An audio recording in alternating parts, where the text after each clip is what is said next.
Welcome to the Republican Professor. This morning we have an honored guest, Dr. David Ciocchi. Thank you for being here, David. Yeah, thanks for joining us. And we have Kurtis from Texas joining us. Howdy. He's in his palatial estate. I always say that because you have that wonderful background there of those books. And I'm in California, Southern California, and Dr. Ciocchi, you're in Southern California too, right? Oh, yes. Are you joining us from Los Angeles or Orange County? Orange County. Orange County. Okay. Well, welcome. Thank you.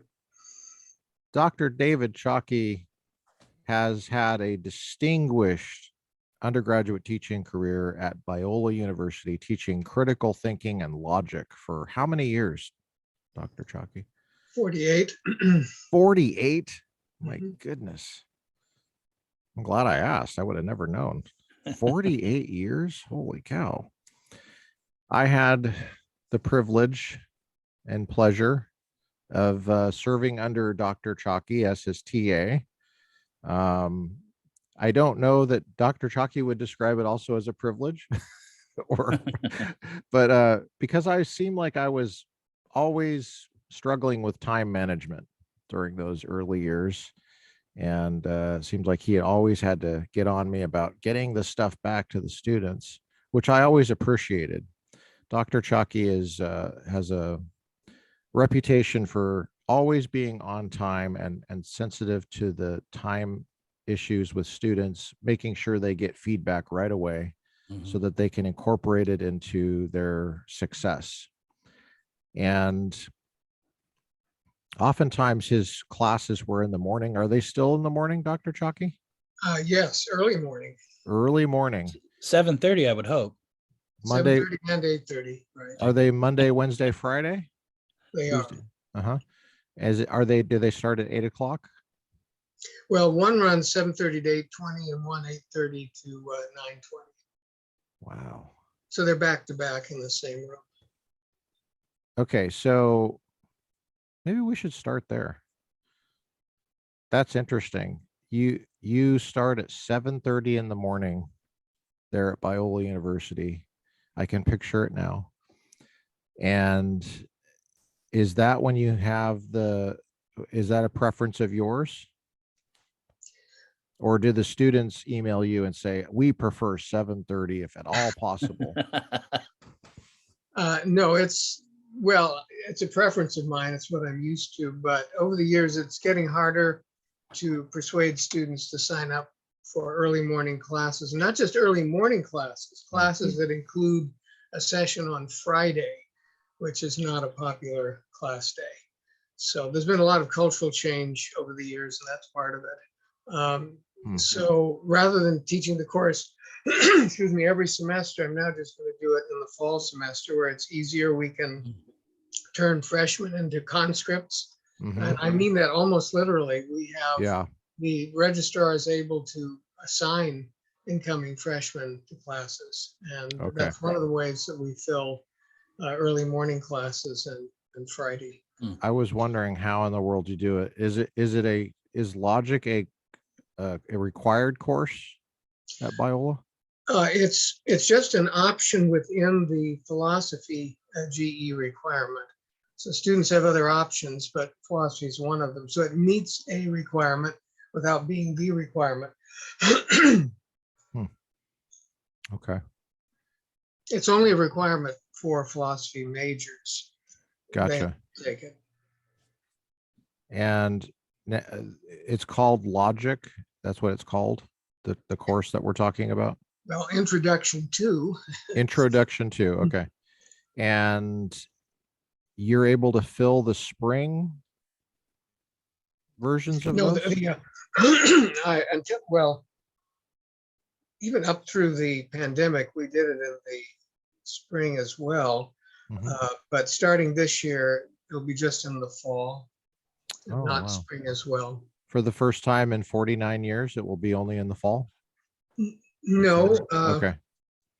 I don't even remember what schedule we had in my early years. So I've probably been Okay. doing this early schedule maybe 30 years or so. So Gotcha. Uh, the early schedule, is it because you're a morning person? Do you get, are you like a farmer? Do you get up early? I do now, and I have for some years, but I wouldn't so much say I am a morning person as I became one, maybe Okay. out of necessity. And when we get used to something, it's familiar and we get comfortable with it. And That's right.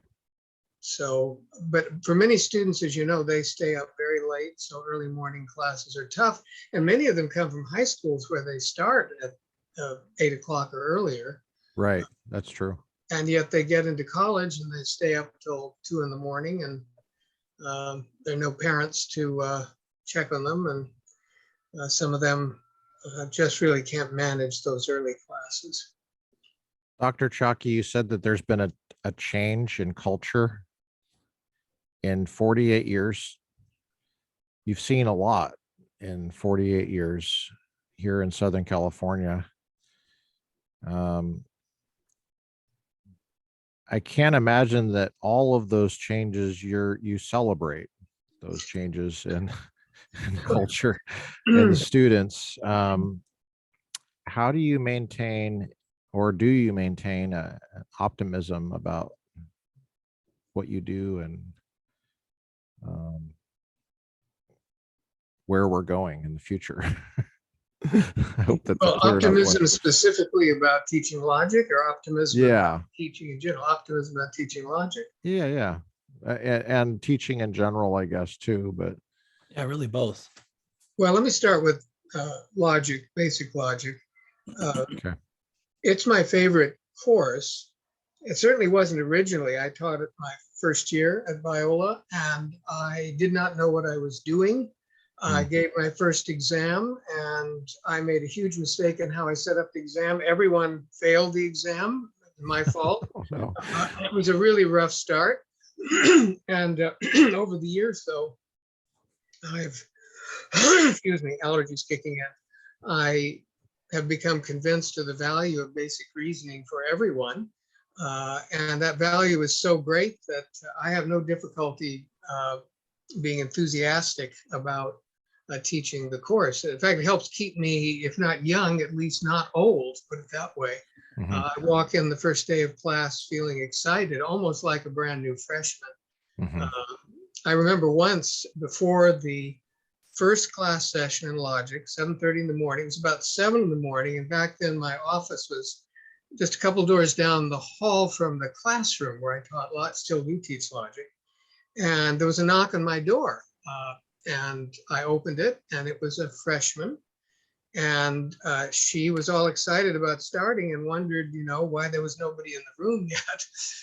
And I explained, well, it doesn't start for another half an hour. But her enthusiasm and sense of freshness, freshman and psychological sense, struck me. And I realized that I feel some of that myself. It's different being a teacher, but there is an excitement about starting a course and knowing that it's going to be worth students' time.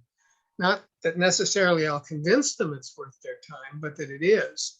And it'll have a huge impact. In fact, I start the course now, and I don't think I did it this way, Kurtis, when you were a student. Maybe I did. I don't know how long I've done it. But on the first day of class, in describing, which can be pretty boring in any class, what we'd be doing for the semester, I make the following claim: that of all the courses they take at college, whatever their major may be, that Intro to Logic will be one of the top 2 or 3 most valuable for their entire lives, and that I can guarantee that. And I make that claim. I make it with confidence, and it tends to surprise students. But then the rest of the semester is all about establishing that what I said was true.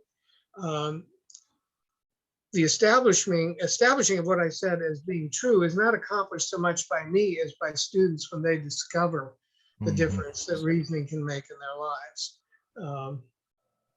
And I know you have only so much time, so I won't launch into a speech here. Oh, But please. Speeches are what this is do a for, Dr. speech. Ciocchi. you like We have time. I already feel pulled back We're- into class, like I'm sitting there. We're Pull only back concerned and- about your energy. That's our only That's concern. right. We have time. energy. Well, you asked not just about teaching logic, about teaching generally, whether we're Yes. teaching in college or at any.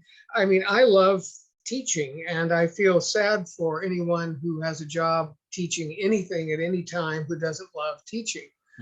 Again, you're not going to get rich at teaching. At least very few people are going to get rich teaching, but many teachers truly love it, and that keeps us going.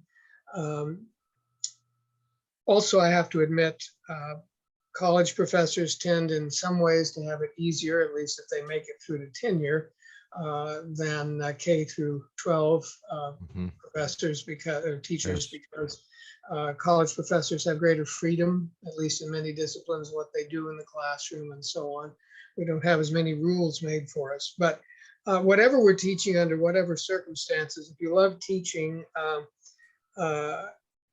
you won't leave it unless you're virtually driven out of it. You're in poor health, you have financial need to do something else, and so on. I mean, it's a calling, not just a job.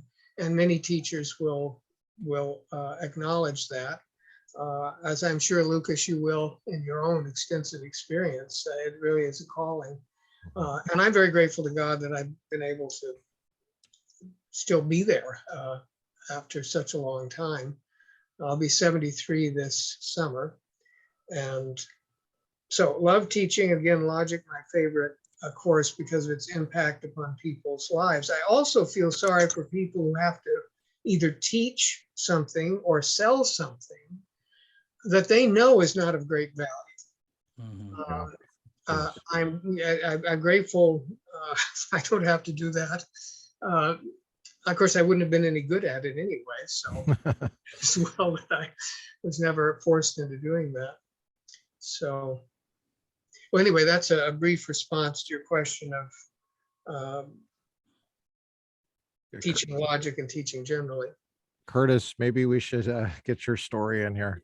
Yeah, I was just thinking, I mean, as you're talking about all that, I'm certain that if you didn't do it on the first day of class, I'm certain that you made that point that logic being one of the top courses to take away from college. Of course, I knew that going in, but that was only because I had you originally for introduction to philosophy. That was my first introduction to you, and that class changed my life. I mean, it literally changed the course of my life. It changed a lot of things. And it was because I, for the first time, had a teacher that could give me reasonable answers to some of the hard things that I felt like I was always getting textbook answers to, you know. Do you remember, do you have an example? I can't. So they were questions about, they always centered around theology, and like why don't we study in the church? Why don't we tend to study things earlier than the Reformation? It seems like all of our theology starts at Reformation. Like that was my experience growing up, and it always bothered me. And whenever I try to get further back, like, you know, because Jesus lived before the Reformation, I discovered, right? But I never got really solid answers about things until I met you, Dr. Ciocchi. And sometimes there were answers that were like, well, we don't know. Our best understanding is this and this and this, and that's your options to choose from. And it was just refreshing to go, oh, okay, there's not a mystery to it. There's just time and distance. And now we have to employ our minds and use logic to determine what we think is the best course. And that really inspired me to go on to logic. So I was ready to eat it up. How many times did you take logic? I took logic. So we got to set this up. Kurtis was a student of Ciocchi's. Kurtis, what year would this have been? This 90s? Would have been, well, I think Intro to Philosophy was probably 95. Okay. I could. So I'd have you to go were back and look at my transcripts to be exact, but okay. So you were an undergrad student. You were not a philosophy major at that time? no, Yet? actually, I came in as a biblical studies major Oh, because I was really looking for that type of enrichment. answers. Yeah. Yeah, answers. Gotcha. So you took, you did, you signed up for Ciocchi's class because it was convenient for your schedule, or was there, he looked at the book list and you thought, oh, that looks interesting? Do you Actually, recall? I remember talking to students. We would network a lot, and who do you take, for this, or who do you take for that, and I had met. I want to say it was. I don't know if it was Will Geisler that I had talked to. Hey, you're studying philosophy. What? Who should I take? This person or that person? And for intro, he said, "Oh, hands down, you want to take David Ciocchi." And I said, okay, well, that's good enough for me. And then that's how it started. Because David Ciocchi doesn't raise his hands. He's not charismatic. That's right. Hands down, Dr. Ciocchi. Right. Okay. So how many times did you take logic? Because I want to just get Oh. into that right now. You took logic with Dr. Ciocchi. How Well, many times? Can I say Three times, right? Before Three. I actually put Just that say on it record? 3 times. This is on this is the intro. This is what makes people want to listen to this. Wait, you took it 3 times? Okay. Dr. Ciocchi, we wanted you on so you just, so people could hear about, my tragedy. No, I'm kidding. No, as inspiring as that first philosophy class was, I actually took Intro to Philosophy twice. And these are no reflections on Dr. Ciocchi. This is everything about me, as far as why that had to happen. I just wasn't in a place in those places. But interestingly, after I took Intro to Phil the first time, then I went to logic, and then I flunked out of logic, but I stayed the whole semester because I loved it. That's hilarious. Then I went back to Intro to Philosophy. I did a little bit better. I passed. And then I went back to logic and I tried it again. And I think that time I got a C- or something. And then I had the opportunity to retake it again because I wanted to improve my grade. And every time I took it, I got a little bit better. I got a little bit more disciplined, but really I learned more and more. And I think I'm just a slow learner. Often takes me a while to come around. But honestly, Dr. Ciocchi, you were like that coach, like that coach you see in the movies that is like, and I'm not exaggerating, like just take one more step, just one more step. You can do one more. And I really felt like that. It like logic broke me and remade me. I mean, that's all I can say. And you were the coach that did that.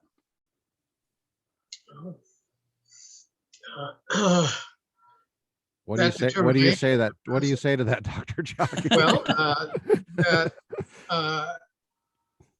part of what you're describing, Kurtis, is not only a genuine desire to learn, but determination is obviously there. Not the kind of person to give up. Yeah. And I'm impressed by that. It's fun to talk about how many times you took the course, but it's really what's behind that, deep inside you, that made you persevere. And, yeah. What most people would do if they had a hard time with the course is they would not come back. Right. Yeah. But you did. So right. I find that maybe impressive. complain about but I really appreciate those words. That's kind. The takeaway for me though too is I wouldn't have come back if I didn't see the value in it also. And I wouldn't have seen the value in it if you didn't put into the course what you put into the course and put into the students. Sometimes I look back and I think, oh, how tragic, how many students could have had that opportunity in your class and didn't, or didn't see it, or didn't understand it, or didn't catch it. And I think, oh, what a loss for them. Yeah, because it was foundational to the rest of my career. Well, I thank you for that. And frankly, if I was made king of the university, I would require logic of everybody. I remember that. Amen. Definitely do that. Yeah, I haven't Amen. changed my view on that. So, Kurtis, do you mind if I ask you something that you said you stayed the whole time, even though you were failing logic? Mhm. That's an early morning class.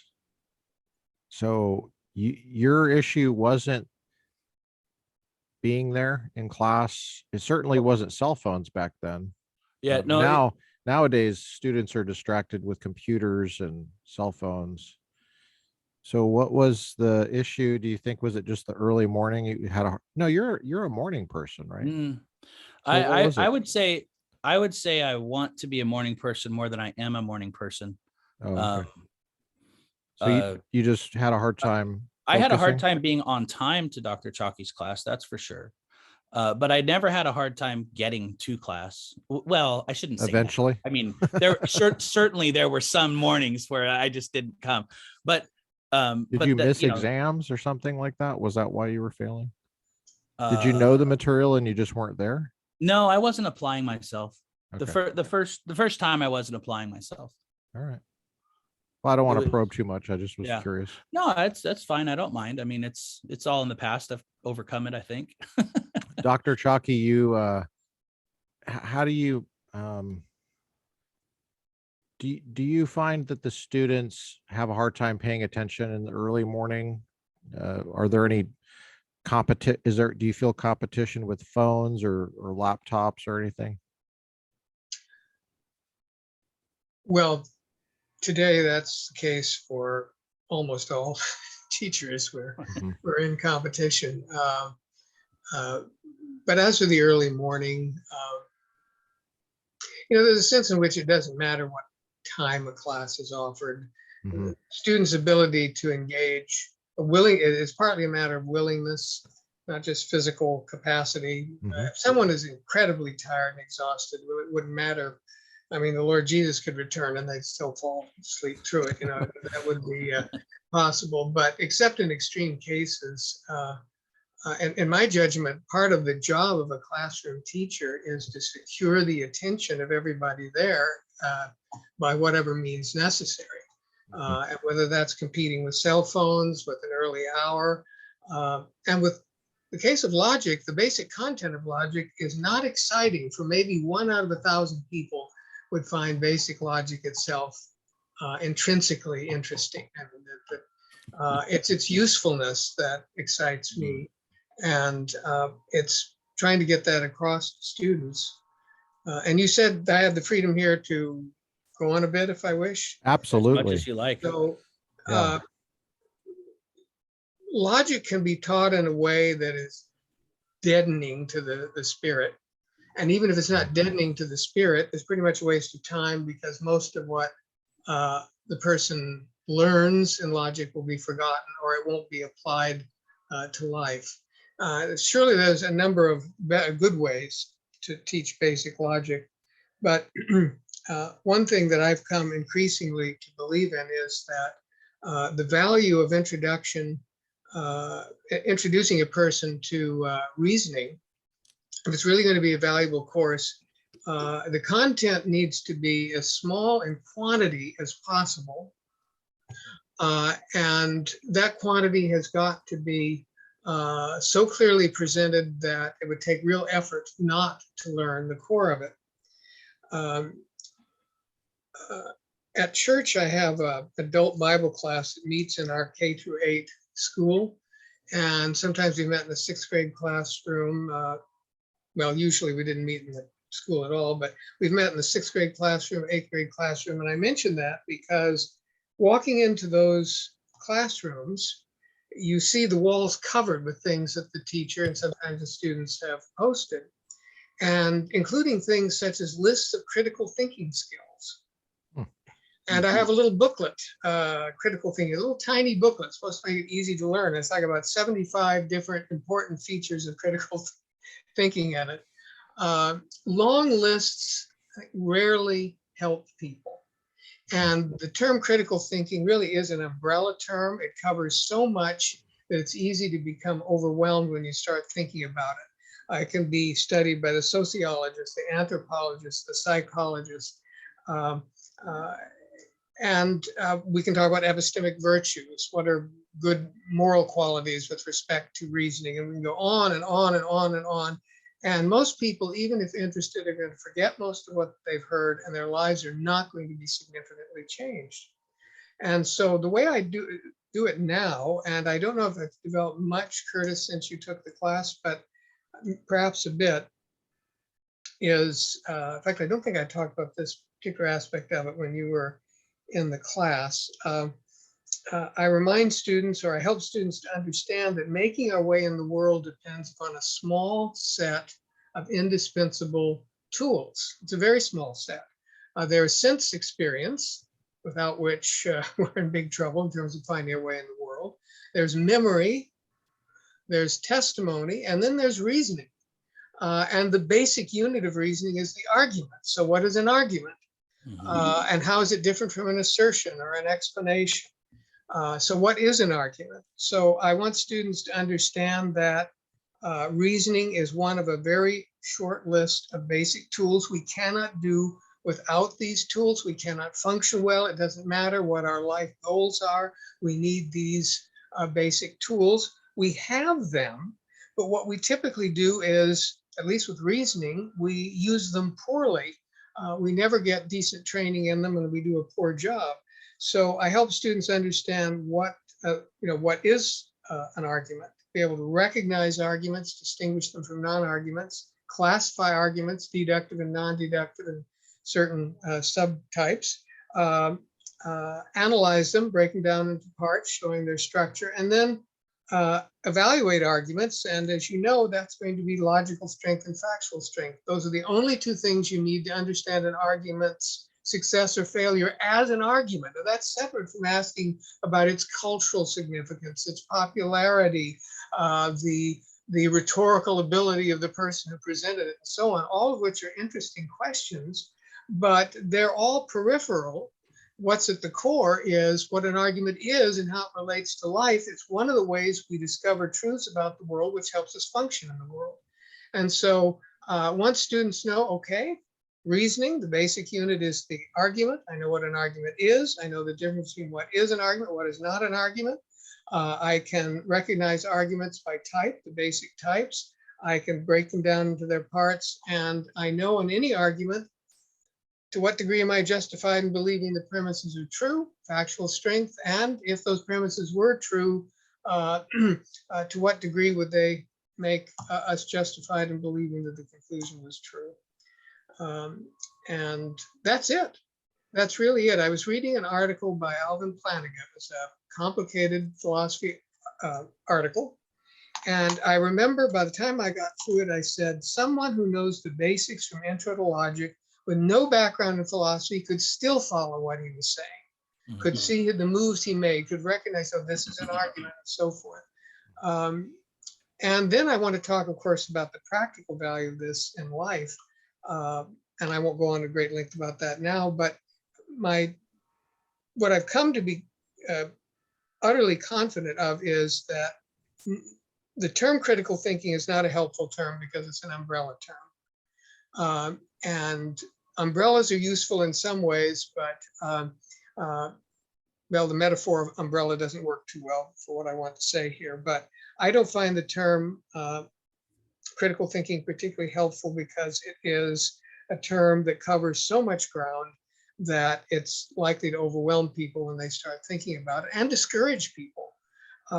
But anyone who is not suffering from significant brain damage can learn to reason competently, maybe not world-class reasoning, certainly not, but to reason competently and to gain some confidence from that, to do a better job at making good decisions in certain aspects of life.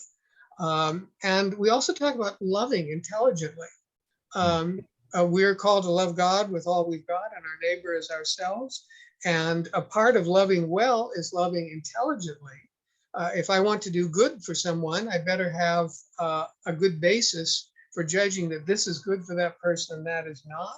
And reasoning is one of the principal tools we have for getting true answers to that question. So I try to help students recognize that if they want to be loving people, and they want to take that seriously, they need to love intelligently, and an indispensable part of that is reasoning. They can reason better. So anyway, I can go on and on and on, but you have a general idea. The teaching of logic with a massive detail, and you have to have some detail. And you've got to use a standard logic book and so on, and they're still going to forget parts of that. We go through detail, but over and over again, these basics, I'm trying to make these basics their permanent possession so that they can leave with confidence and use it the rest of their lives. So I think you can see why I get excited about this. Certainly. Yeah, you know, one of the things that you left us with, and I only kept one of the 3 copies, the most recent one, was the sacred page. Yes, the sacred page. Right. The sacred page, or I should say sacred pages. It got, I guess you said it grew over time, and Yeah. I actually got to see you add a couple pages. But that's been indispensable. I used that. I've taught logic 3 times, and I've used it every time, and it's just been totally indispensable. Yeah. Well, thank you. Send me an email. I'll have to send you the revised version. I've had to change the section of abductive reasoning. I've gotten some new, haven't thought up anything new, just from reading, realizing there's clearly a better way to present that. And the term abductive really isn't a synonym for inference to the best explanation. I mean, I've known there was a history to that, but making that distinction clearer is something I want to do this fall. I'd be very interested in hearing more about that. Yeah. Well, again, if you'll send me an email to, you mean right now? Well, sure, but yeah, we'll definitely get it through email later. But could you say a little bit more about that? I know abduction is a felony. Where I ran across it, I wasn't reading a logic book. I was reading Stephen Meyer's recent book, The Return of the God Hypothesis. And of course, you know, he's a philosopher of science. So he is presenting abductive reasoning and inference to the best explanation as distinguished in the following way. And it's not original with him. And I believe it's a very valuable way to think about it. So if you take, for instance, an invalid, mixed hypothetical, if P then Q, Q therefore P, wait a minute. This happens to me in class occasionally. I have a brain freeze. Where am I going with this? Yes, affirming the consequent, if P then Q, Q therefore P, that's invalid. It's affirming the consequent. And so that's an invalid argument.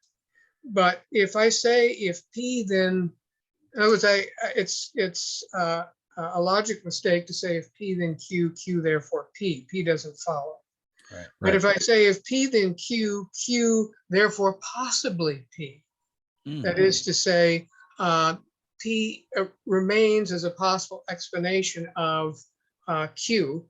If it is true that if P then Q, and if it is true that Q, then it is true that it is possible that the existence of Q would lead us to believe that P was actually true. And so we end up with possibly P, that is that P is a possible explanation of, maybe a causal explanation of Q. And then we move to inference to the best explanation, where we then go on to argue that of the competing explanations for Q, the existence of which we accept, P is the one most likely to be true for the usual reasons we give in talking about inference to the best explanation. So reserving the notion, the label abductive argument for an argument where the conclusion is possibly P, where if you took it as a deductive argument, it would be invalid. You just have to stop. And I do recommend not Dembski, but Stephen Meyer's book, The Return of the God Hypothesis. Okay. Where he does touch on that. Because I've been treating the two as the two terms, abductive reasoning and inference, the best explanation of synonyms. It's true that Peirce, the British thinker, Charles Sanders Peirce, came up with the term, meant something a little different from what we would mean by it, the way, for instance, Myers using it. But that's a little bit of getting into the weeds of 19th century philosophy. But for a useful term now, I believe making a clear distinction between abductive argument and inference, the best explanation, is useful. And so I'm going to start teaching it that way this fall. I've always thought of abductive reasoning as the proposing a hypothesis to try to explain phenomena that are puzzling to you, or ones that you want to explain. And I've always thought of inference to the best explanation as roughly the same thing. So I'd be interested to chase that down a bit more. Well, here, of course, this is a question of how we choose to use terms. Yeah. So it isn't as if we've got That's right. some truth that we're going to settle on, but I still believe it's useful to make this distinction in the way we use the terms, using the one to label an argument which for its deductive form would be invalid. But say if we treat it as a non-deductive argument, we could have the conclusion possibly P, and then say, well, okay, possibly P, but we want to get beyond that. We want to say likely P, or even definitely P. Right. And so for that, then we've got to compare competing explanations for the Q that we acknowledge as true. Yeah, possibly is like a modal designator, right? I mean, that would be like it's weak. talking about possible worlds, or however you want to look at it, depending on how you what is it, S5 or whatever modal logic system you're using that uses those kind of symbols. Yeah, so you want to get into, we're interested in the likeliness of some kind of explanation for when it competes with other things. Of course, if there's FBI agents listening to this, they hear us talking about abduction. We might be flagged. But so you what's on this sacred page? You mentioned the sacred page, Kurtis. Well, as Kurtis what's on the sacred mentioned, page? It was just one page, although I felt so frustrated in the earlier years of teaching logic, where I would give a student an A in the class, and by the end of the semester, as far as I can tell, the student hadn't learned very much, hadn't really been changed. And so I thought, let's write up the key items of knowledge that I want students to take on board and put it on a single page, and just jokingly call it the sacred page. And I did a single page, but that was going to be inadequate. So I kept adding to it. So it became like 16 or 18 pages. I haven't expanded it in recent years because I wasn't trying to make a book. Right. But it covers the things that I mentioned before. Understanding an argument as a basic unit of reasoning, being able to distinguish arguments from non-arguments, being able to classify arguments as deductive or non-deductive, and then some of the major types of each, analyze arguments, and a big section on evaluating arguments. But again, it's just a few 18 pages or so. And one thing I've added to the course, Kurtis didn't have when you took it, is an oral exam on the sacred page. Really? I can hit them with, Great. give me an example of this type of argument and comment on this or that. They really need to know the sacred page well. Oh, that's inspiring. That's good stuff right there. Yeah. Well, it's fun too, although Yeah. I'm getting lazy and I asked my TA to do it. I don't know, Lucas, whether you would have enjoyed that, but because it is time consuming if you have a lot of students. But in a way, I envy when the TA does it, because it's a way to get to know a student also. That's true. I hadn't given oral exams in years. When I started teaching at Biola, there wasn't enough money in the budget for a full-time additional position in philosophy. And so they had me teaching philosophy and a little Greek. And I remember using some oral exams for translation in second year Greek. And I don't remember whether that was a success or a failure. It was so long ago now, or maybe my mind is conveniently blanked out, erased the failure. But I don't think I've done oral exams since then until I started doing this with the Sacred Page.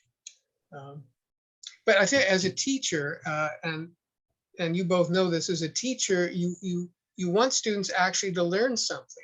And it's very easy to teach in a way in which students either don't learn much or don't learn much of value. That's easy to do in logic. It's easy to do in logic. Well, I imagine the Monday, Wednesday, Friday format does lend itself to your method of what you said was carving out little chunks, make the quantity as small as possible at one time, so that it would almost be that they have to try not to learn it. Do you find that to be the case, that the Monday, because they're short class periods, they go by like that? Well, to me. I hadn't thought of that link. What I'm talking about by trying to keep the content small in quantity, I'm thinking of the content that I wish them to retain the rest of their lives. It's not possible to teach, at least it wouldn't be right to try to teach, it would be a professional failure to try to teach intro to logic without covering a rather large number of topics. Yeah. But not all at one time. No, at one time. So I've taught logic classes that were scheduled for 4 hours at a time. My. Yeah. Oh, that'd be miserable. Over 8 weeks. Community college students in Los Angeles, and one experience. Well, I think that was actually it might have been a logic class. It might have been an ethics class. I can't remember. I think it was an ethics class, actually, the one I'm thinking of. But one of the classrooms that we had was the cafeteria at the LAUSD building in downtown Los Angeles, which it has these massive columns that obscure and occlude their vision of the very tiny chalkboard that they wheeled out, and it was actually missing a wheel, and the other one, it was like one of these shopping carts at Walmart. It was like and that was my chalkboard for 80 students. Oh my. So, anyway, that's what I meant. Didn't take logic. Well, yeah,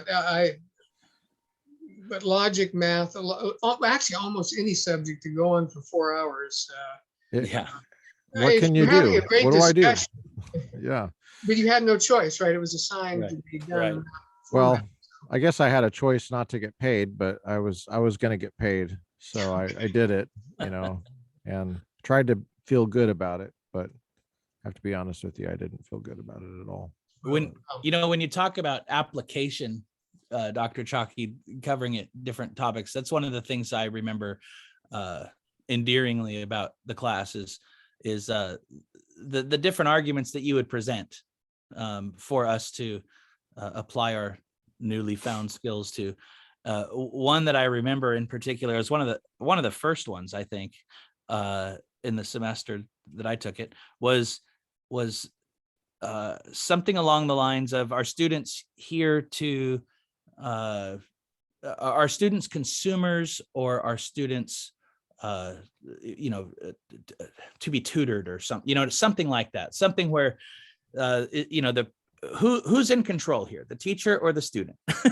Customer is always right. So if they're customers, right? Yeah, the argument, pro and con arguments about teachers requiring attendance in class.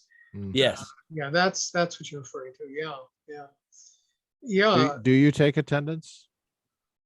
Yes, I do. And during the pandemic, we were required to take attendance, and we had to have seating charts, and well, during the part of the pandemic, we were actually allowed students on campus, Okay. and with social distancing, we had to take attendance partly so that if someone was absent, we knew where in the classroom the person was. And if someone, no, we had to have the seating chart so that if someone got sick, we could then let the authorities know, who could then inform the people who sat within less than 6 feet of him so that they had been exposed and blah, blah, blah.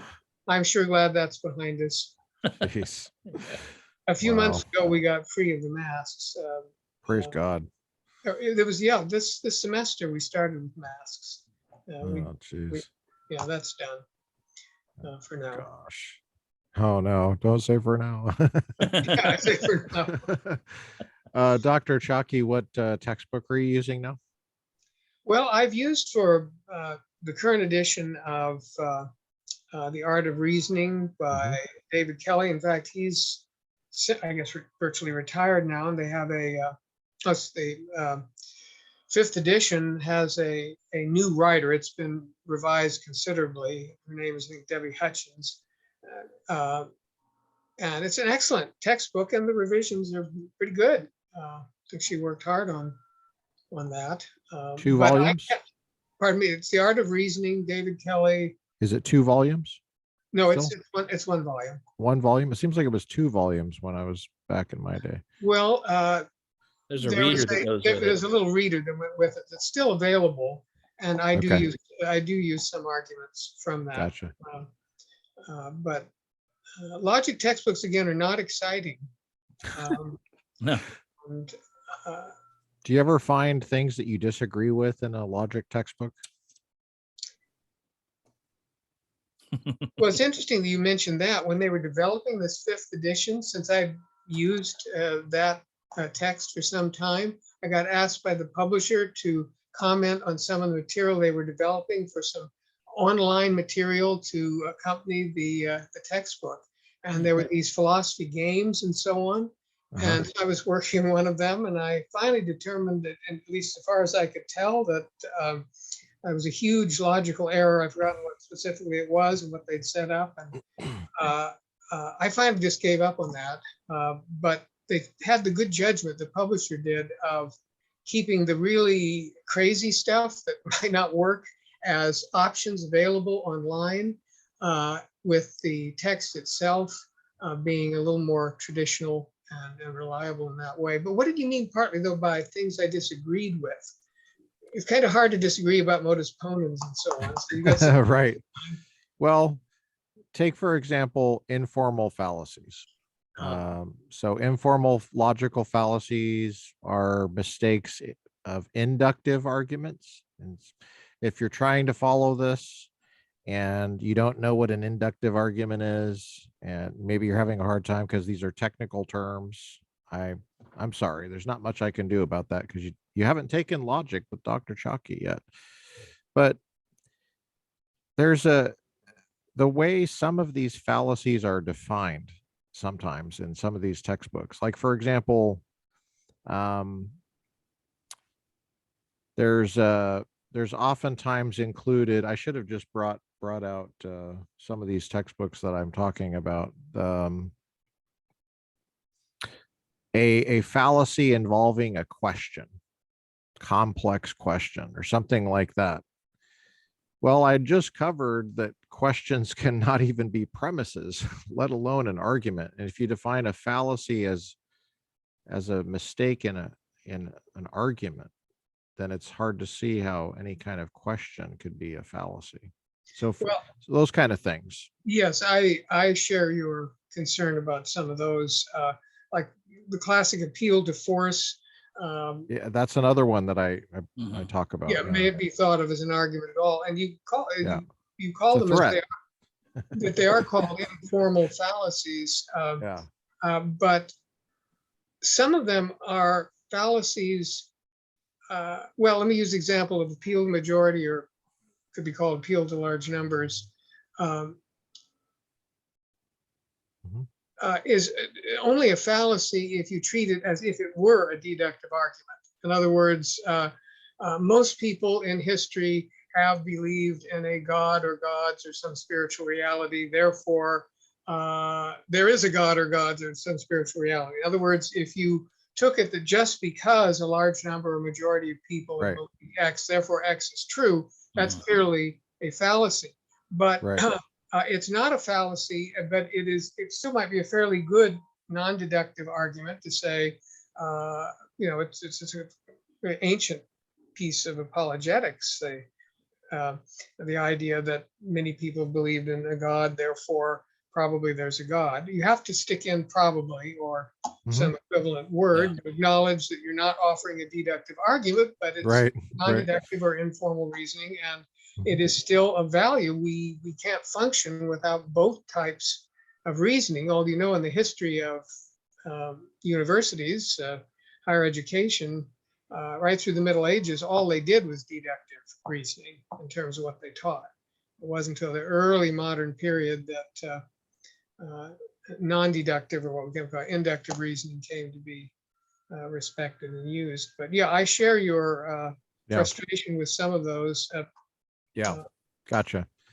Well, I think it's just the way it's presented in the book. Some of these books, like Appeal to Force, is it's really a threat. I mean, it's like you got a nice family, therefore X is true.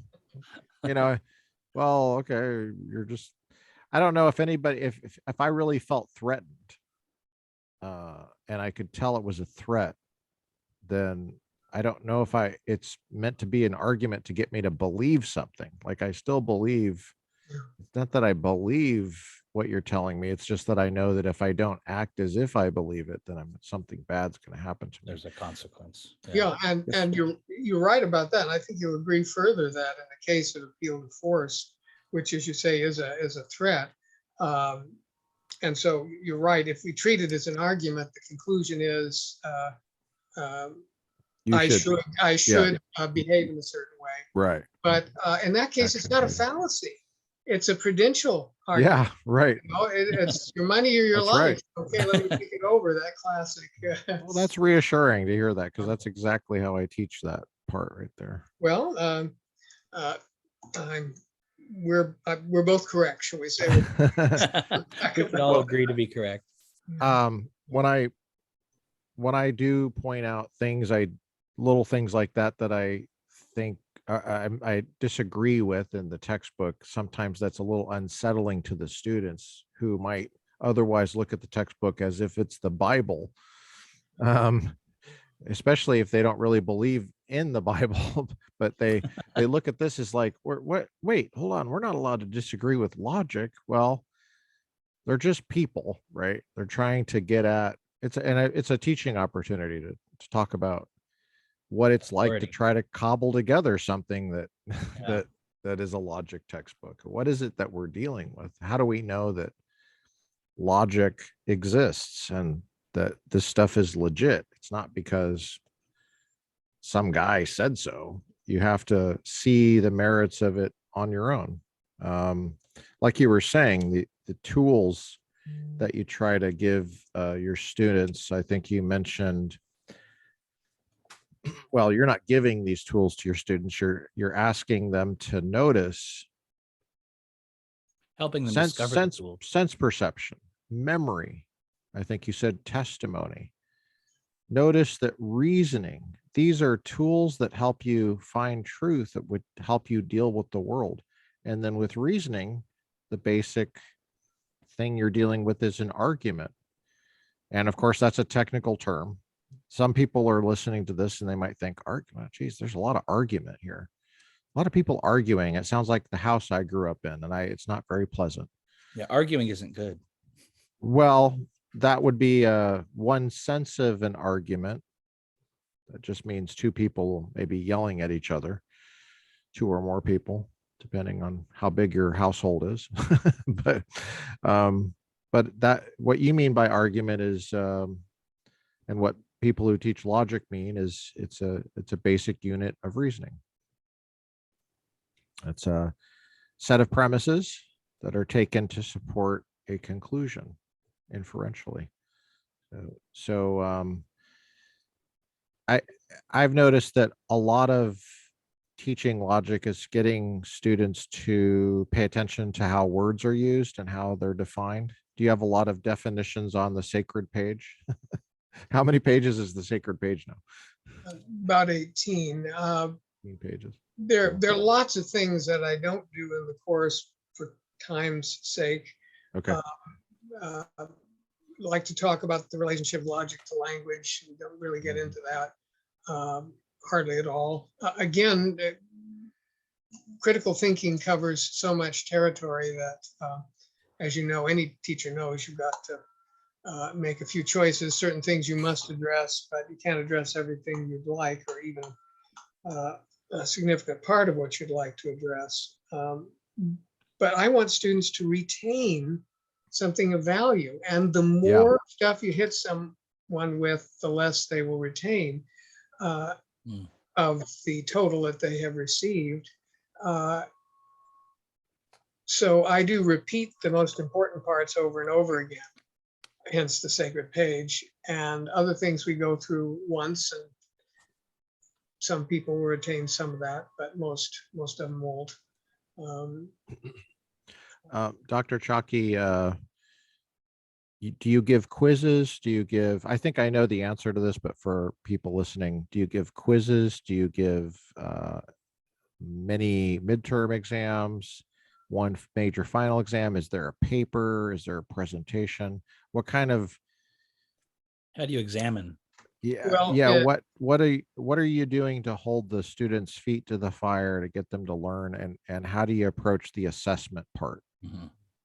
Well, I've done different things over the years, but for some years now, there are 6 in-class exams plus an oral exam and then a daily assignment. I used to give lots of quizzes, but as you noted, with a brief class session, don't want to take time for that. Although I used to have fun. For a while, I had fun with quizzes. I decided it was boring having like a 10-point quiz. And so I decided to make the quizzes worth 1,000 points. And, I just had fun. You lost 300 points in that question. So I did that for a while, but the course was worth 100,000 points. And that all those zeros after a while. I mean, I had some fun with it, but I wasn't really helping students. I was just keeping myself from being bored. But I don't do quizzes anymore. Just the 6 in-class exams and the final. And the final is treated, and that is the oral is treated as the final. But I have to give it over about 3 weeks because of because it has to be done student by student. Okay, I have to ask a question on this because every professor is wondering this, I'll bet you. For an oral exam, what if the student disagrees with the grade? I don't know how do you record it? How do you ensure that there's some kind of record about what actually happened in that oral exam? The only record would be the points given for each question. Since they're not recorded and it's oral, just have to do it on trust. We haven't had a problem so far. Actually, students, the oral exam is on the sacred page only. Okay. Part of the course, and Gotcha. Pretty good results from students. So in other words, they take it so seriously that they're able to see any kind of success, or usually they don't complain about success, but they're able to see if they have a deficiency themselves, and then their own conscience prevents them from complaining about a low grade or a lower grade. Is that right? Do I have you right on that? Well, perhaps. I mean, I think you've probably experienced much more frequent problems with students with issues about grades than I have. I'm in, of course, different setting at Biola. I understand what you're saying. If I was in a situation in which there were a number of low grades being given on an oral exam, and there was no way to show why a particular low grade was justified, Right. that could produce a real difficulty. Especially if you only had like maybe 3 black students in the class and 2 of them got low grades and they tended to get low. So the distribution of blacks was lower than the distribution of whites. Some people keep track of that kind of stuff and then they take it to be evidence that there's a problem, there's a structural problem. So because now there's so many things that go into education that have nothing to do with students actually learning, which is the point. Your time is taken up not in doing what you think is the right thing for the students to learn, from student to professor, professor to student relationship, but you're constantly thinking about what the professor's relationship to the administration is. And some kind. So I don't know how you, apparently you don't have to worry about that. Well, that sounds Well, great. I haven't, but if I had a problem of that kind, either have to give up the oral exams or have them recorded and made available at least for a certain amount of time after the end of the term. And that would, again, it just hasn't happened. So That's awesome. but yeah, I'm grateful. It's partly being at a Christian school, but we're not without problems. I did have one student who was unhappy with her grade, not in logic, it was intro to philosophy.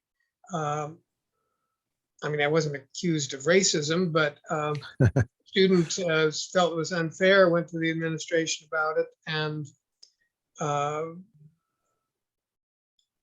liked the student. She was very nice and personable and all of that, but she didn't work. Like I showed the final exam, one question worth 25% of the points, and she did not provide an answer, period. Well, you have no answer, you get no points. It's just kind of hard to get around that. She was someone who had been congratulated for this or that in her life, and sort of expected it to continue, I guess, in the academic world, whether she worked or not. But then again, Lucas, you had much more experience of that than I've had. So it's pervasive. Yeah, I think I think there's more evidence, more than of systemic racism. I think there's more evidence of systemic grade inflation. And well, that is something that people don't seem to care about. I've never seen a vice president for the prevention of grade inflation at a university. They don't care about it at all. There's no check on that whatsoever. Yeah, but that's a question of standards, and Yeah. Students are our customers, and it's the standards have gone down. But let me just tell you something about my experience in terms of students doing poorly in classes, not just logic, intro to philosophy being an example, not so much in upper division courses. I have surely had some students who don't apply themselves, to use the language, Kurtis, you used earlier, referring to one of the times you maybe took intro to logic. But I have so many students who are struggling with depression, deep troubles at home. I had one student who was really trying this semester, but he had to work and he had to get another job.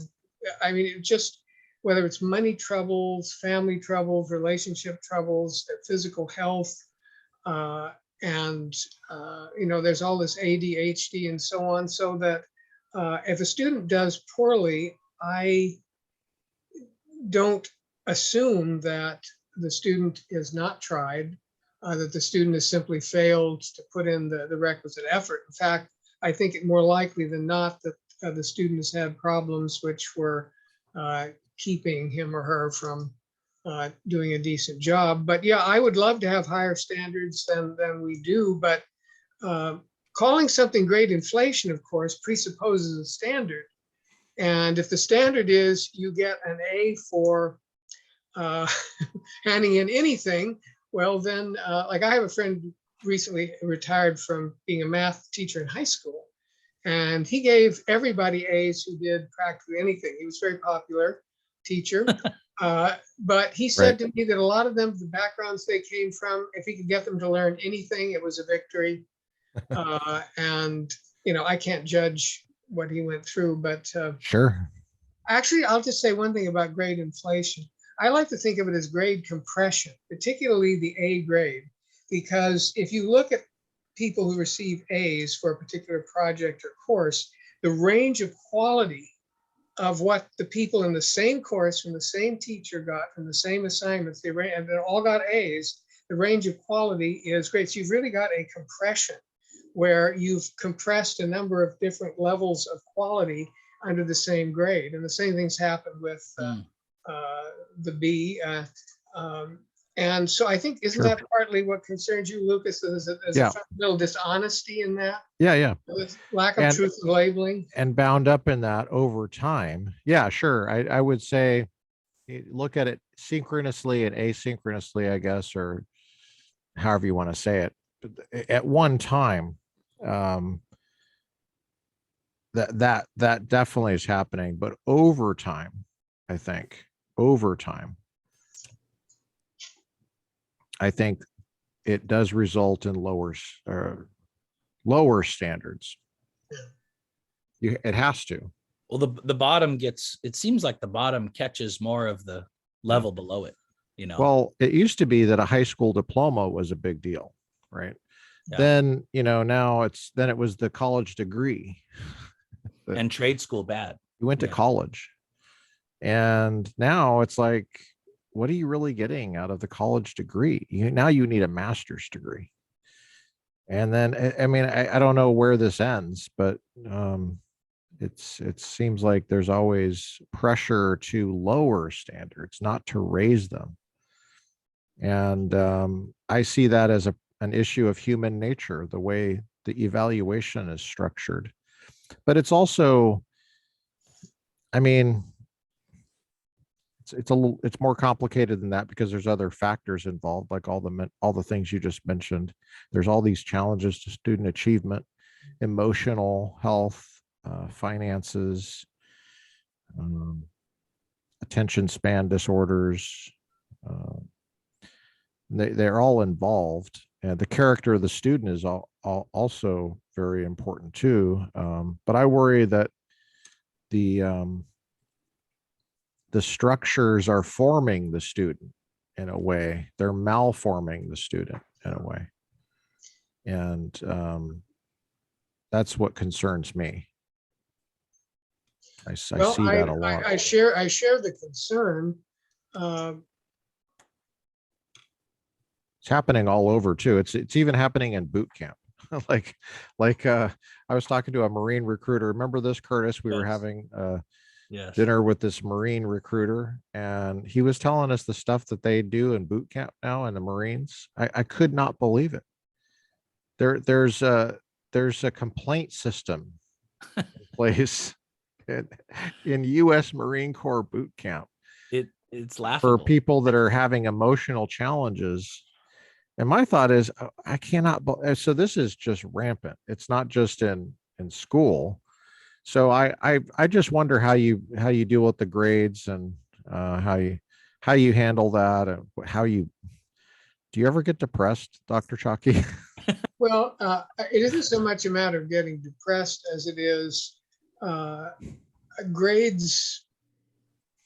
I don't respect grades.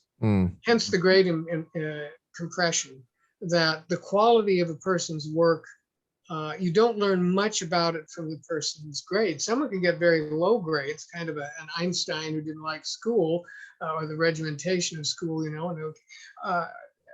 So the grades don't tell me much about the quality of a person's work. You do learn something if somebody graduates high school, maybe not so much, but from college, if you actually finish a program, that's worth something.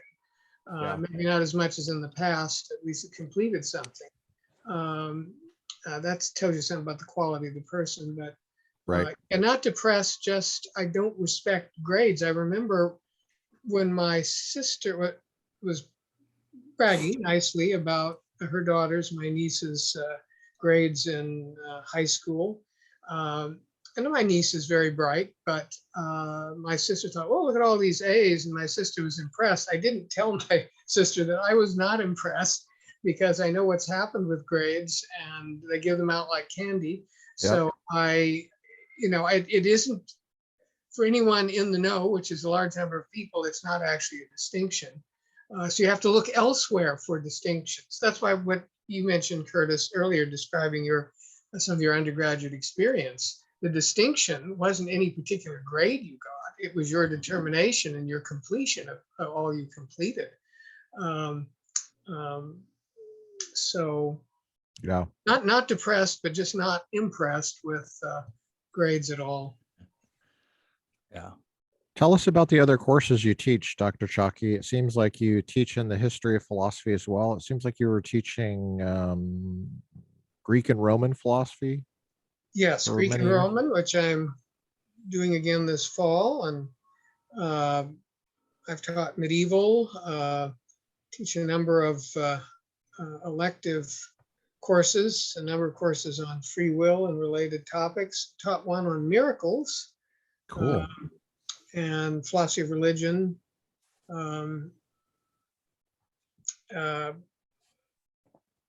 Variety of electives. After this many years, you've had opportunity to do a variety of things. I want to teach miracles again because I had to combine that with the general philosophy of religion course for enrollment's sake, and that made me have to water down the miracles part. But that's makes me sad to hear that. Dr. Ciocchi, when you teach Greek and Roman philosophy, what textbook do you use? Well, I assigned several books. I I still use W.T. Jones's first volume of his series called The Classical Mind. I still use that one. I mean, it's an older one, but I think it's great though. It's a great book. I think it is. And great set, actually. Yes. And other than that, it's mostly the rest of it, the primary sources now, from Plato, Aristotle, a variety of Hellenistic philosophy material, including some Stoics. Like recently, I've had them read a lot of Seneca. There's so much. I mean, teaching that course is frustrating in a way because there's just so much that it covers, and the certain amount of shallowness that comes with it. When I was very young and foolish as a teacher, it was maybe the second time I taught Greek and Roman, I said, I really like Plato more than Aristotle, so I'm not going to talk about Aristotle this semester. We're going to spend a whole bunch of time on Plato. Now, nobody said anything, but I shouldn't have done that. I shouldn't have done that. That was almost as bad as what I did the first time I taught logic. But I still like Plato better than Aristotle. But you don't leave Aristotle out of a survey of ancient philosophy. Do you believe that forms exist, the Platonic forms? Is that why, or? Let's just say that the position I've always leaned towards is the classical. Yes, they exist in the mind of God, but I know that not everyone holds that position. I'm a Christian theist. You probably know William Lane Craig is pushed hard for a kind of nominalism. For the aseity of God, there can't be these eternally existing entities. Usually when Craig comes out against something, I believe it causes me to pause a little bit. But he also believes that God, I think, started time. And I don't know what your position is on time, philosophy of time. I'd like to. Well, Craig's position on time is that God, as God, is timeless. Yeah. But that he creates time and in a sense enters into it with his creation. So you've got both. God and himself is timeless.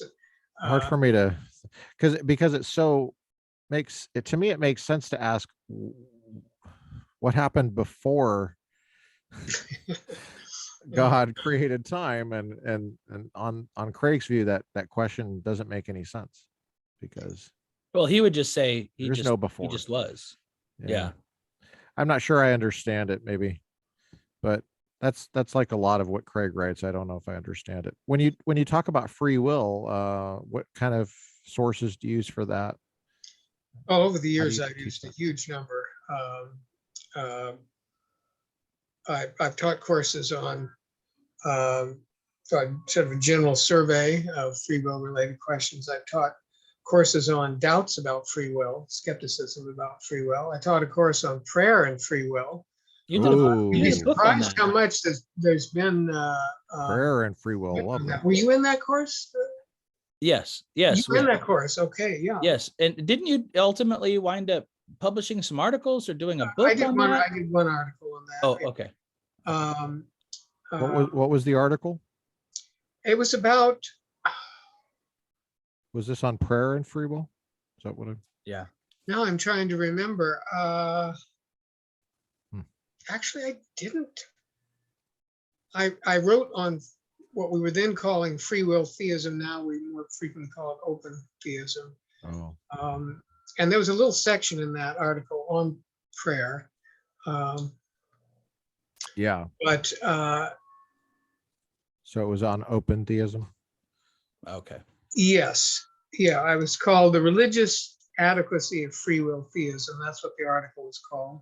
And I got a response from William Hasker. He replied, countered what I said. Of course, Hasker's open Theist. sort of An open. open theist, for those who don't know, is someone who believes that God does not know the future because there's no future there to be known, something like that. Well, certain aspects that anything that depends upon libertarian free will, God wouldn't know what's going to happen. And so Okay. God takes risks according to open theists. So a lot of this gets into time, whether time is what view you take on time. Is the future real? Idle knowledge. Yeah. Gets a little technical there. But can you summarize your view on free will and prayer? Is that possible? Well, I does had to prayer start make a difference? free will itself. For years, I was a compatibilist for many years. Mm-hmm. And then I became agnostic with respect to any particular free will theory. It would take a while to explain that, and I've remained there since. In fact, I finally got a bit tired of continuing to work on that topic, sort of a dead end impasse in my own mind. So I'm neither a libertarian nor a compatibilist now. I maintain that whatever it is that we need to be deeply morally responsible for the conduct of our lives, God makes sure we have it. Otherwise, he would not judge it. Now, that's more a theological affirmation, a theological conclusion from certain things we accept about God. But a particular free will theory, I think, I won't say most people, I better back off from that. Okay. Most Christian philosophers would say that the scripture itself underdetermines any particular free will theory. You can't just go to the Bible. When I was young, I just quote a few verses, and obviously, compatibilist, I pretty much had that figured out. There's certainly lots of scripture that can be taken that way, but there are others that can be taken in a libertarian way. So, yeah. And I also the classic divide between the compatibilists and the libertarians. Well, the divide remains. It's not, if you will, there's still a gap between them, but it's not as big a gap as it used to be.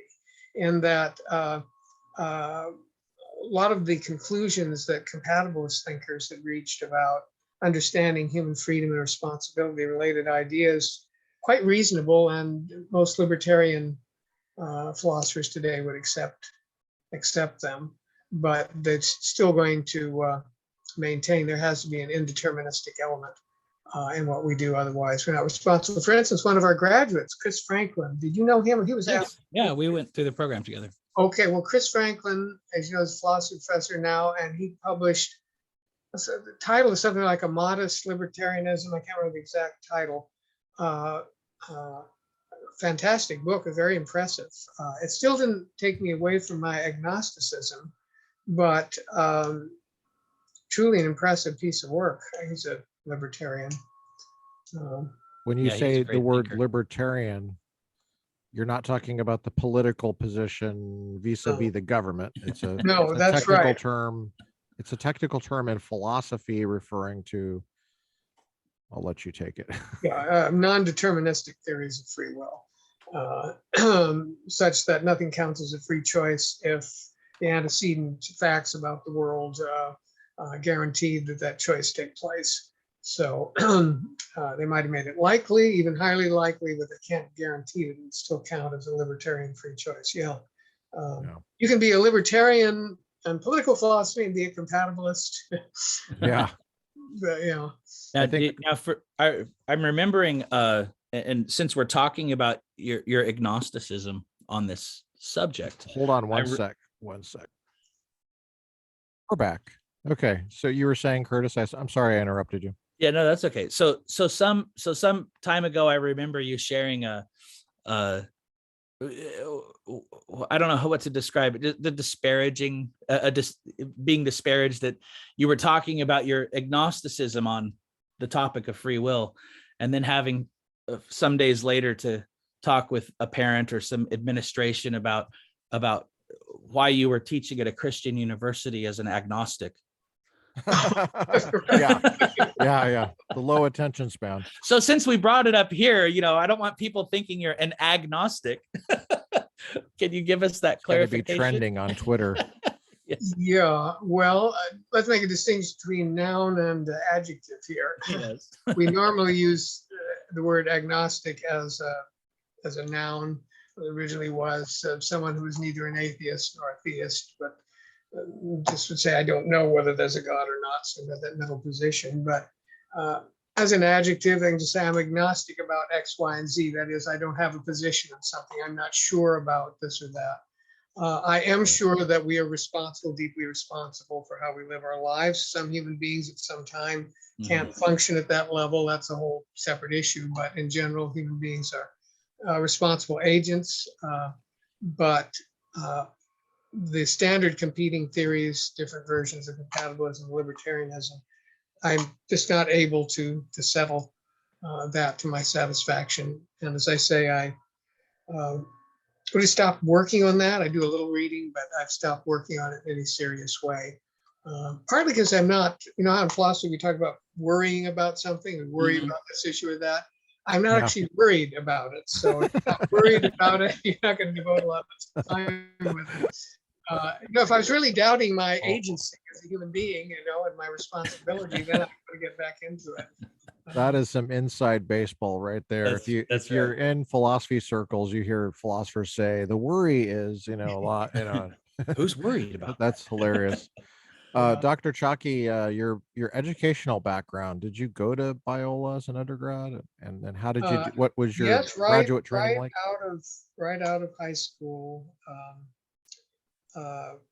Church I grew up in, you pretty much, if you were serious about Jesus, you were going to go to a Christian college, and Biola was one. And what church was that? Well, it was a Baptist church in my hometown, San Luis Obispo, California. And was it First Baptist? No, I was born into First Baptist, but got moved over to Calvary Baptist, which was a more fundamentalist, the General Association of Regular Baptist Churches, GARBC, was a fundamentalist group, and that's what we moved to when I was fairly young. And actually, Biola was considered liberal by our church. I remember I came back from like my freshman year to home from school, college, from Biola, and we're supposed to give, somebody had put the Biola student newspaper on the church bulletin board, a piece from it that showed some people in chapel playing guitars. Oh, how my scandalous. goodness. And I knew they put it down because guitars were evil. And so with nobody looking, I ripped that thing off the wall and threw it in the trash can. I got called before the deacons for being disrespectful. And I remember standing up, we had to give testimonies. That's part of what you did. The college students came back and they would give testimonies and prayer meeting. So I gave a testimony saying how great Biola was and good for my soul. And then later was told that was not a legitimate Christian testimony. Wow. For me, going to Biola was going into the wild place where you never know what heresy you might encounter. Not that I thought of it that way. And Biola certainly in the 1960s was not, or today was not a hotbed of heresy. But what stands out to you from your undergraduate years there? Was there any particular class, any particular professor, any particular there were a number, but experience? actually the greatest influence was from my Greek professor, Dr. Sturs. I took a lot of units from him. He's a very godly man. Can you spell the last name? Yeah, Sturz, Dr. Harry Sturs. He was a specialist in textual criticism. And almost to the point he influenced so much, I thought, well, I want to become a textual critic. And he working with manuscripts and so on, not interpreting scripture. But he invited Bruce Metzger from Princeton to come and spent 3 hours with us. Bruce Metzger was a leading textual critic. He's a huge figure in New Testament studies. Yeah, he's a very important figure. Unfortunately, one of his students was Bart Ehrman, if I remember correctly. Dr. Sturs, wonderful godly man, but there were a number of wonderful godly people. And I could go on and on, but we don't want to. Did you grow up in San Luis Obispo? Yes, that was a great place to grow up. We had no crime that I've ever heard about. Police had nothing to do that I was aware of. Good climate, good schools, people treated each other well. You could go out trick-or-treating as a kid, and the worst thing that ever happened to me is somebody threw a water balloon at me once, but that was another kid. There were no dangerous adults running around poisoning our candy, or and if you stop at a Christian home, you might be given a testimony. And it was a great place to grow up. How did you get interested in philosophy? By taking, I suppose it started with Intro to Philosophy at Biola. One thing I remember was walking out of class one day, and it was on free will. It was our first unit. No kidding. And I was walking out of class and I was thinking, boy, there are good arguments on both sides here. This is bothering me. And what I didn't realize, I was having a philosophical experience. I didn't choose it. I couldn't have chosen it, but there it was, and never managed to escape from that. Not that I tried, but So I'm just grateful to God that I got a job teaching philosophy, because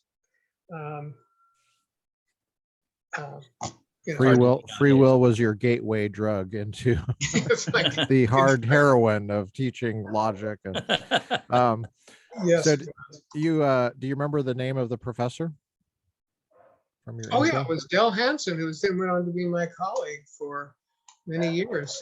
So Dr. Hansen was the one that you took intro from. Yes, I did, back when he was Mr. Hansen. And did you? Was your classroom in Sutherland?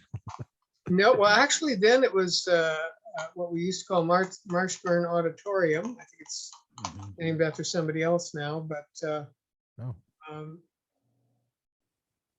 then you did graduate school at Fuller, right? Tell us the at story. Fuller, I was briefly at UC Santa Barbara, Talbot, and Westminster Seminary. Wow. Finished That's degrees, a lot of traveling. Finished degrees, yeah. I jumped around a bit, but I'm grateful for the variety. I think I learned a little bit from the variety. How long were you at USC? Oh, I was there just one semester.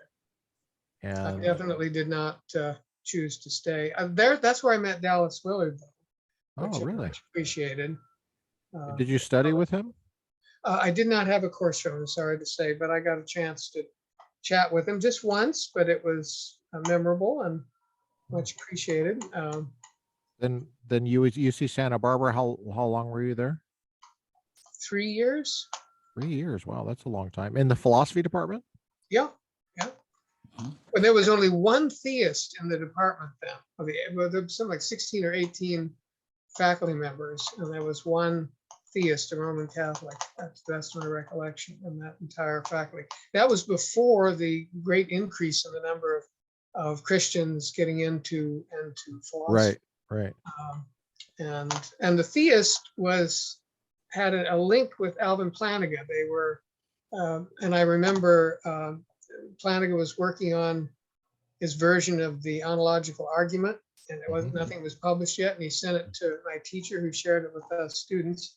I don't think I understood it at that point, but what was his name? The theist at Santa Barbara? Oh, what was his name? It might have been. If you can't remember his name, just his social security number would be. It might have been Forgie, Forgie, but that could have been somebody he wrote something with. Okay. But I could dig it up, but it's been so long. I mean, I haven't been there since Gerald Ford was president. Speaking of political philosophy, so. And you studied at Westminster. Did you go all the way back to, was it Pennsylvania? Yeah, right. Just outside Philadelphia. Did you study with Van Til? Was he there? Yes, I had Van Til his last semester teaching. Wow. What a privilege. That's a big name. Yeah. What was he like? He was a nice man, but I only got to talk with him privately once, and I requested it. But he was 76, I think, then. He lived into his 90s, but he was past his prime, but he was still sharp. And but it was I just didn't remain fully in the Reformed camp.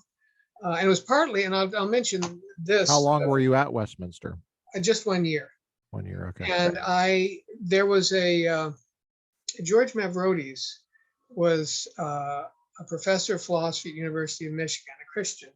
Yeah, I've heard the name. And back when there weren't very many open Christians in philosophy. And he came to give a talk at Westminster. And he was using philosophy to argue against part of the Westminster Confession of Faith, namely the statement about Scripture that everything we need to know about God is either, I don't remember the exact wording, is either directly in Scripture or by good and necessary consequence can be deduced from Scripture. Everything we need to know is going to be there. So Professor Mavrodes said, what about Proposition J, namely that James is a part of the New Testament? Is that found in Scripture? And well, no, it's not. You can't do that. And so I couldn't remain in a straight Reformed denomination because while I, in one sense, believe in sola scriptura, I couldn't believe it in that sense. Mm-hmm.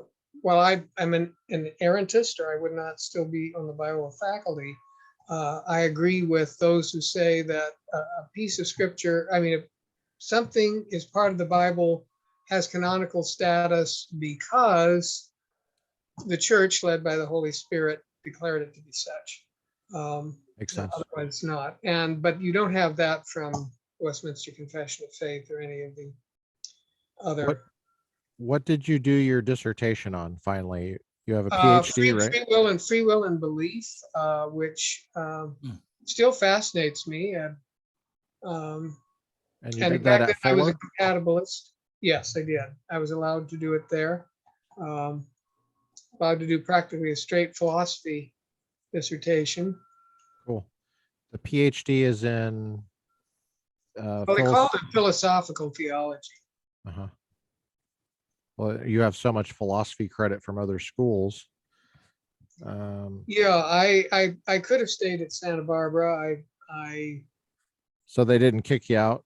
No, I chose to take the comprehensive exam for one of the reasons I left was there were some troubles in the department, not having anything to do with me, but the way the program was set up there back then was that you wrote what was called the quarter paper. When you've done all the other requirements, you take one quarter, they run the quarter system, and you write a paper that was meant to be perhaps eventually a chapter in your dissertation.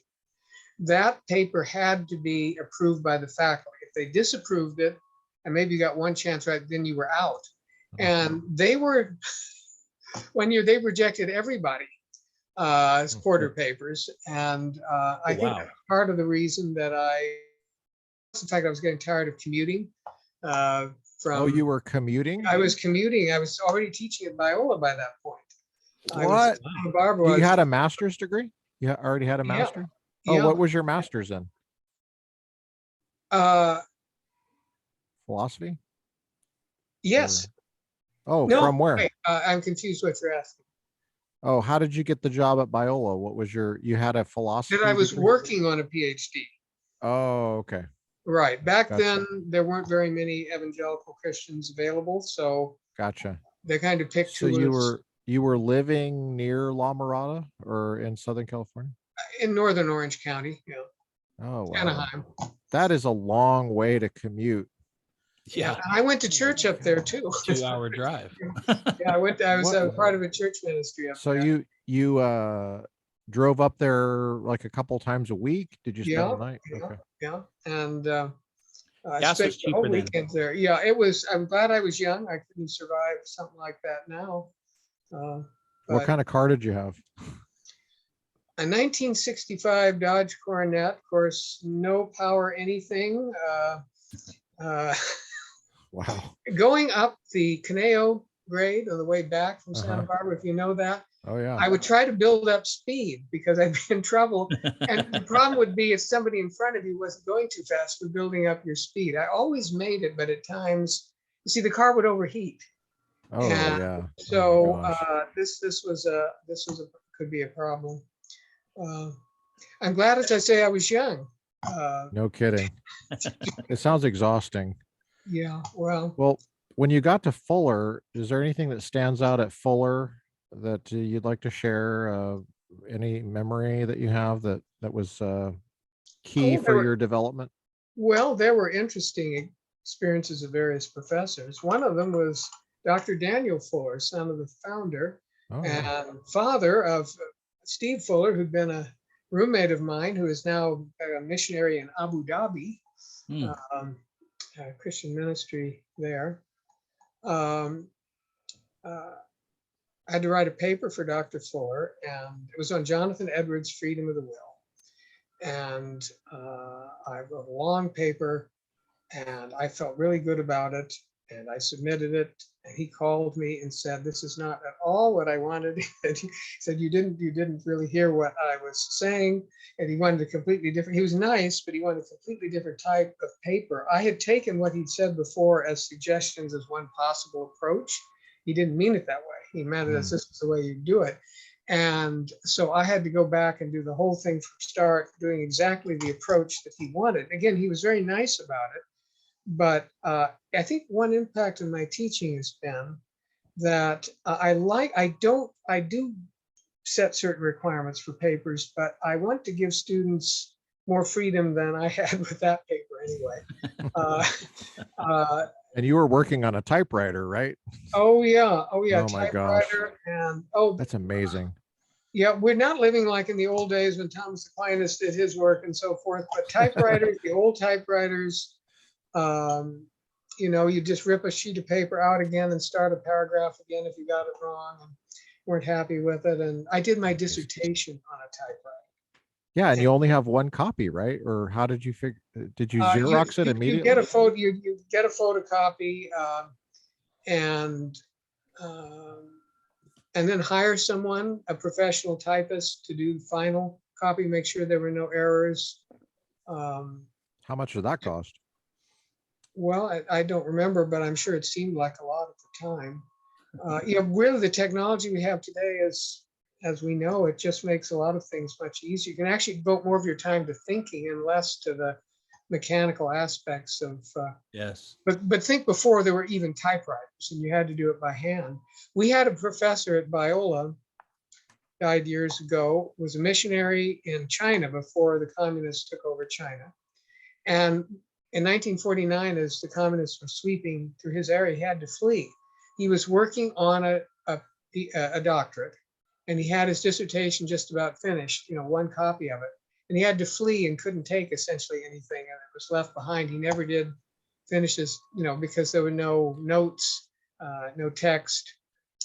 Today, of course, you would have it digitally preserved if you had to flee from the Russians, if you were happened to be studying in Ukraine. Your dissertation would be fine if you didn't get killed by a missile. Put it on a thumb drive. Yeah, put it on a thumb drive and get out of, on the cloud. or just have it in a cloud somewhere. But, Wow. but That's amazing. yeah, Those little details really are cool. Give you a sense of what you had to deal with. Just no AC, trying to get up the Caneo Valley. I mean, this is physical, arduous stuff. Philosophy. It's not just sitting around looking at the out the window. You're really struggling with this stuff and finding things in the library. You had to use the card catalog, right? and to do research, to go in and pull volumes of bound periodicals out and make. It's very physical. Oh yeah. That. And then when the computers started to come in, you'd have to pay like for time on a computer and give keywords, please, research these keywords, and then they would find some references. But then you'd still have to go back to the library or do, free exchanges between, what do they call it? Library. Interlibrary loan. Yeah, interlibrary loans. That was through the mail. Yeah. I had to wait for the mailman to come. Yeah, and that. Dr. Ciocchi, as you look back at your life, if you had an opportunity to choose again, whether you would do that same thing with your profession, would you choose teaching again? Would you? Well, the answer to that is yes, without the slightest doubt. But boy, there are a lot of things in the way I've taught and how I handle my intellectual life that I do a lot differently. I mean, like I think most people, I can think back to a lot of things I should have done better and messed up and failed, missed opportunities and all of that, but still very great. Now, in terms of being able to teach, not the slightest regret. And I hope God will give me a little more time. When you get to my age, the health issues, blah, blah, blah, you wonder how much more time. But one thing about tenured positions is they can't get rid of you. They can't get rid of you. And if permitted, I'd like to go on a bit. I don't know how much longer it'll be, but I'd like to. So do you want to share any regrets? You don't have to, obviously, but we're just interested we're trying to preserve a record and archive for future generations. So you've touched so many lives over the years, and there's going to be sadly people that come to Biola later that never get to meet you, never get to know you. And so we're just trying to leave an archive for the future for people that want to remember you and get to know you a little bit more. But if you don't want to share anything, that's understandable. Well, did you say regrets? Yeah. Do you have any regrets? It's just interesting. With regard to my working life? Yeah, sure. Whatever you want to say. It's just interesting. Well, I wish I'd worked harder and much more wisely than I judge myself to have done. I certainly, I know that's very general, but I am not by nature a hard worker. I have to make myself work hard. And also when I think about ideas, anybody's in philosophy, I pace around and so on. And I get so emotionally caught up in some of the stuff that I get not very efficient. And in a way, I suppose there isn't much I could have done about that. I'm the same way. It's partly a matter of temperament, and I relate to that a lot. And I have acid reflux and so on, and you at some point you just physically have to stop. And but there were plenty of times I could have done more, and I know that. So Dr. Ciocchi, I so relate to that, the emotional Same. thing. When I study, I can't help but be emotionally involved in what it is we're talking about. I mean, this is just incredibly important stuff. I just love that you said that you're emotionally involved. I think that's awesome. It makes you relatable to me. well, I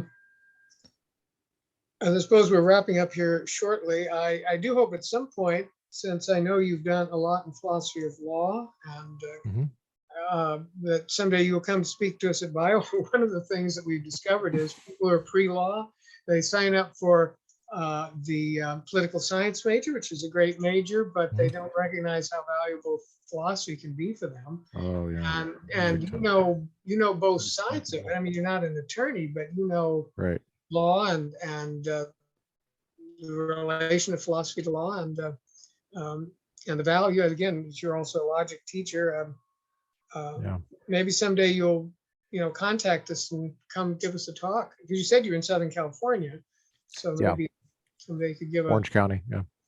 Okay, give us a talk and encourage our students and help us a little bit. We'd enjoy that. Well, we're having Darren. I can't say his last name. Guerra. Oh yeah. Is it Guerra? Yeah, we're having I him can't on. pronounce it either, but yeah. Darren Guerra on. We're having him on in a couple of weeks, so maybe I'll mention what that topic. Well, we thank you so much for spending your morning with us, Dr. Ciocchi, and letting us revisit some warm memories that we've had of you and learning a little bit more about you. Well, thank you for inviting me. It was great seeing you both again, and made my day. Well, that's Ours awesome. as well. That's good. Kurtis, Good did to you have see you. anything else that you wanted to say? No, I mean, we can wrap up. Dr. Ciocchi, I really appreciate everything over the years, and it's been wonderful to get to talk to you again this morning, and hopefully we can do this again. Maybe about something more specific, or some of your work. Yeah. Okay, thank you. I think a lot of people would be interested in the prayer and free will thing, because a lot of people are thinking, wait, there's theories about free will? What? I mean, that's right. the level some people are on, but Right. okay. Thank you, Dr. Ciocchi. Thank you.